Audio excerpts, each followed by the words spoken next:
Working women है ना, तो आपकी लाइफ में बेशक पैसा होगा और आपसे उस पैसे से मटेरियल जो चीज़ें होती हैं वो सब खरीद सकती हैं। अगर आप जितनी आपकी ज़्यादा इनकम होगी उससे अच्छे अच्छे मटेरियल्स आप खरीद सकती हैं।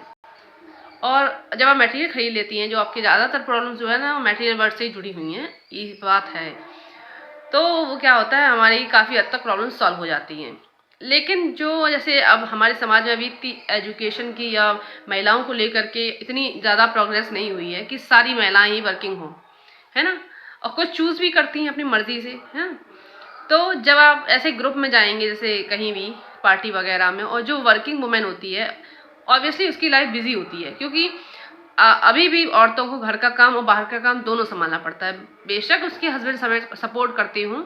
तब भी जब उसको तो दोनों देखने हैं ना, और बच्चे भी देखने हैं, और बच्चे माँ के प्रति ज़्यादा अटैच्ड होते हैं। तो जो जो नॉन वर्किंग वुमेन है, नॉन वर्किंग मैं किस लिए कह रही हूँ, जो मॉनेटरी टर्म्स में काम नहीं करती हैं, घर पर काम करती हैं, ऐसा नहीं वो फ्री रहती होंगी, लेकिन वो जब वर्किंग वुमेन्स को देखती हैं उनको एक इनसिक्योरिटी हिट करती है, वो एक्सेप्ट नहीं करना चाहती। लेकिन वो क्या है, फिर वो उसको ना ऐसे नीचा दिखाने के लिए कि आप कुछ लाइफ में मिस कर रहे हो, क्यों भागे भागे फिर रहे हो, क्यों आप इतना परेशान रहते हो दीदी, देखो आपका फेस कैसा हो गया है, और आप बिल्कुल सेहत का ध्यान नहीं रख पाती हो, ये नहीं कर पाती हो, वो नहीं कर पाती हो, है ना।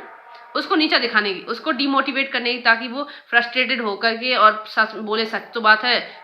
जैसे वो महिला है वैसे ही मैं भी महिला हूँ, मैंने भी अपने बच्चे, इस तरीके से वर्किंग वुमेन अपनी लाइफ को कंपेयर करने लगती है, और बेचारी परेशान हो जाती है, क्योंकि वो सोचती है कि मैं ही क्यों अकेली मेहनत करूँ, कोई नहीं मेहनत कर रहा। तो अगर कोई थोड़ी स्ट्रांग हेडेड नहीं है ना, तो वो इस तरीके से अपनी जॉब को क्विट कर देती है। तो प्लीज़ आप लोगों से मेरी रिक्वेस्ट है कि हम लोग आदमी से उम्मीद करते हैं कि वो हमें सपोर्ट करेगा, जब हम अपने जेंडर को खुद ही सपोर्ट नहीं कर पा रहे हैं, और हम उसके तरीके से इनसिक्योरिटी, अगर हम किसी चीज़ में नहीं है, तो आपने वो चूज़ किया है, उसने पढ़ाई लिखाई करके कि वो चूज़ किया है, तो जिसने जो भी चूज़ किया है, जो भी अपने जीवन में चुना है, उसकी रिस्पेक्ट करिए, उसको नीचा मत दिखाइए कि आप तो कुछ मिस कर रही हैं लाइफ में। वो कुछ भी मिस नहीं कर रही हो, ना ही आप कुछ मिस कर रही हैं। तो दोनों अपनी अपनी जगह है बहुत सही हो, तो उनको अप्रिशिएट करो कि हाँ दीदी बहुत अच्छी बात है, अच्छा अच्छा कुछ तो करो कंट्रीब्यूशन। आप मॉनेटरी टर्म्स में नहीं कर सकती, कम से कम अप्रिशिएट ही करो उसके एफर्ट को,